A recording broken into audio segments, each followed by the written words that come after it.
এবং আমরা মহাপ্রভুর চরণে আমার দু একজন আছে একটু বলবেন, ওনারা সবাই শুনবেন, তারপরে আমরা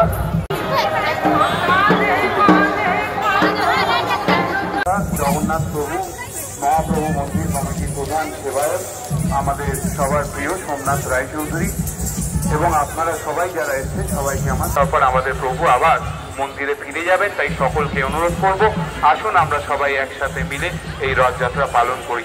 এবং আমরা সকলেই খুব খুশি আমাদের মাননীয় মুখ্যমন্ত্রী মমতা বন্দ্যোপাধ্যায়ের উদ্যোগে আগামী বছর থেকে দীঘায় যে বৃহৎ আকারের জগন্নাথ মন্দির তৈরি হয়েছে সেখানেও আমরা সবাই সেই জগন্নাথ ঠাকুরকে আমরা দর্শন করতে পারবো এবং এই সেই মন্দির রীতিমতো যে নীতি সমানন সব আমাদের পৌরপতি একটু অপেক্ষা করতে বলছি।